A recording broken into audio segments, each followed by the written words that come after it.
What is happening, everybody? Welcome back to my channel. My name is Chris, and this is going to be a quick review for the brand new Transformer movie, Bumblebee.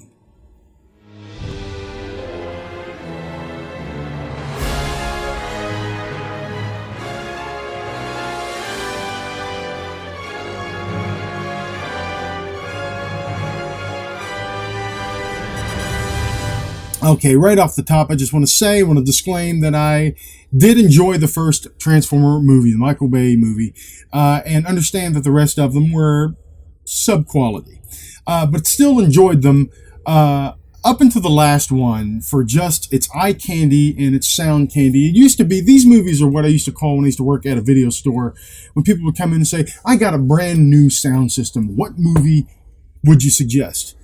And if these movies are out, I would go Transformers, because it's going to get explosions and sound effects and bullets whipping around and things of that nature. And so that's what really these movies are. If you don't like them at all, I understand that. I can completely understand it. But that's how I saw them, with the exception of the last one, which might even sound a little hypocritical, because some might say all of them are horrible. But the last one was just, and the box office showed, was just horrible even for me. So it definitely, the franchise definitely ran out of steam. With that said, in comes Bumblebee. This rectifies the situation. This is a movie directed by Travis Knight, the first movie in the franchise that has not been directed by Michael Bay, though it is still produced by Michael Bay. And this is a guy that's primarily a animation director. He did Kubo and the Two Strings, Paranorman, and Coraline, things of that nature.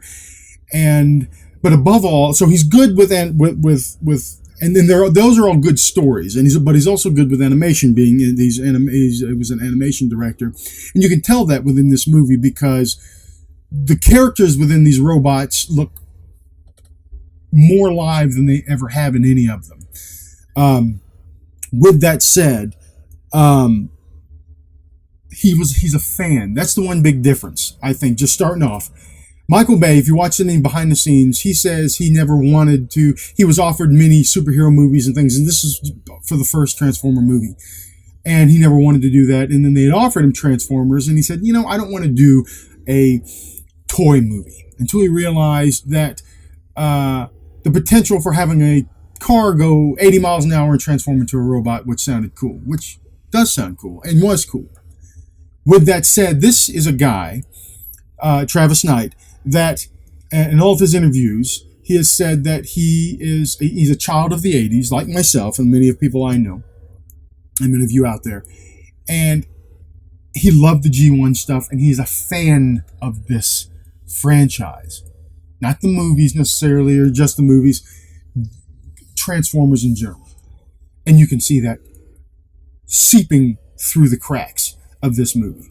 Okay, now first off, I just want to say that the first 5 minutes of this movie is the best is the best Transformer movie, live action movie ever made. The first 5 minutes of this movie is the best Transformer live action movie that's ever been made. And is 100% for old school G1 people. And I hope that other people will catch on to this. Now, before I go any further, I just want to say that this review, or any other review that I give, I'm not going to be giving any score, and I'm not going to tell you how fresh or rotten it is, because I don't really think it matters. I'm not here to dissuade you, as I've said before, or encourage you to watch it. If you've already had intent to watch this movie, what I say shouldn't change it, and if you don't, it may not change it either.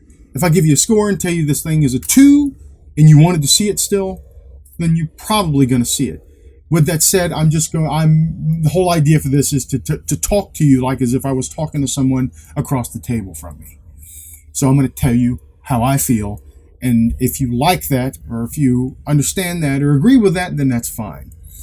But so, as you could probably tell, I loved this movie. This is quintessentially the best Transformer live-action movie ever. And like I said, the 5 minutes was the best, and then the rest of the movie followed suit. Now, does that mean that this movie is flawless? Absolutely not. This movie has some cliched moments, some cheesy moments, but they're all done with such warmth an understanding of the franchise and the characters and the Transformers most of all. And no movie, I don't think any movie ever is perfect. So as long as you can do enough to do justice to the source material, or be entertaining, or complete the goal that you're trying to achieve with any particular movie, and you do that the majority of the time, you win. And this movie did that. Quickly, I just want to talk about the cast. Haley Steinfeld, by the way, is great in this movie. She has such heart. She has such emotion. She is a fantastic actress. By the way, a little side note, if you haven't seen a movie called Edge of 17, watch it. She is fantastic in that movie. It's a little drama. That's just a great little movie. If you seem to like that kind of stuff, give it a shot. But she is just as good as in this movie that she's in most things. And she really fits the role perfectly. As a Spike type character from like the original G1 cartoon, she is perfect. There is the guy that's kind of, it's not really a love interest, but her kind of companion character in this movie. I don't know the gentleman's name. He's okay. He does his part as the other character that, kind of goes on this journey along with her through this Bumblebee Transformer thing. John Cena. There's been a lot of negative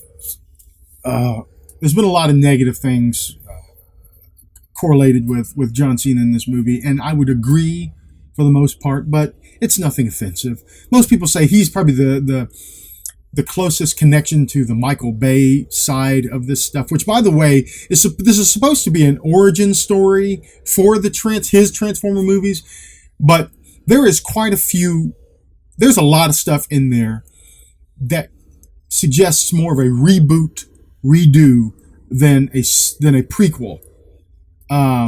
Though there is a couple things that do hearken to the Michael Bay thing, which I'll get at later, that I wish they would have just left out. But John Cena, he runs the Sector 7 of this particular movie, and he is kind of a one-dimensional character. He is. He's a G.I. Joe type, guy with they try to throw some humor in there, which works sometimes. More times than not, it doesn't. But it wasn't offensive to me. It's okay. He's not the best part of the movie. There's a couple other characters. There's like a scientist doctor character in there that was really corny, kind of. And then there's like characters like the parents, which I think really did a really good job. They were very convincing. They felt real. She has a stepdad and this is actually part of the cliched part of the story that I thought is her father, and this isn't giving anything really away too much. Her father is passed. And so she has a stepfather, or at least her mother has a boyfriend. And of course, it's hard for her to accept that, being that she had such a connection with her father. With that said, though, that dynamic felt real. And I will say that I was happy to see that they didn't kind of crap on the boyfriend / stepfather. I can't remember exactly what it was. I thought they treated him well, instead of just kind of making him a jerk. I should also mention that this movie takes place in 1987, and to old nostalgic fools like myself was fantastic. And of course, that's what stands side by side with the G1 aesthetic of this movie, is because obviously the 80s fits in so well. I love the music. Some people say they kind of hammered it in a little hard. It's okay. Hammer it in, please. I will take it. I love that kind of stuff, even to its detriment. I love that stuff. So I love the time period. And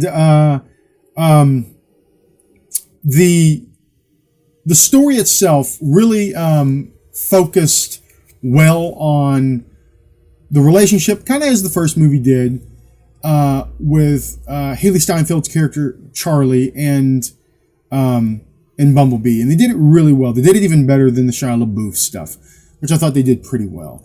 But the origin of this, which goes back to what I was saying as far as this seems like a reboot, restart, is the origin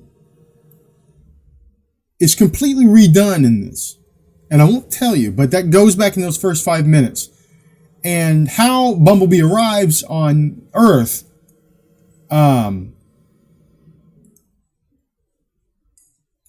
is slightly different. You can see, and then certainly the way that they introduce the rest of the Autobots as we go through, as the movie goes, definitely has conflict within the original story, which is fine by me. I hope that they take this and use this as a launching pad for just a redo. And I hope that they don't rely on trying to line it back up with the Michael Bay stuff. I hope they go on from here and just completely do new stuff and go from here, as this is a new starting point. And I hope that Travis Knight is the new studio head, or the showrunner, if you will, to headstrong these new ones, because this is a guy that really, really, really loves this stuff. And by the way, I mean, this is the first movie of like this, I think it's called All Spark Pictures or something like that, which is the Hasbro subsidiary, where, because I don't know if you've heard, but if you've heard that, they want to make a cinematic universe with Mask and ROM and Transformers and G.I. Joe and things of that nature at some point down the road, and apparently it's going to be called All Spark. And this is the first movie of that. That should maybe be a little hint on maybe this is the first gliding into something new, and I hope it does. Man, I'm trying to think of anything else. I really, really... the Decepticons. The Decepticons really were really great. And I can't remember their names. And that's kind of the point, is they're kind of offbeat. I'll tell you right now, and this isn't a spoiler, they don't mention Megatron at all. They show they don't mention Starscream at all. And of course, as you've seen in the trailers, they do show some G1 Decepticons and some Autobots. But they don't rely on them. They kind of let them take a back seat. And I can't remember the two Decepticons' names, even though there are named Decepticons or Transformers in this thing.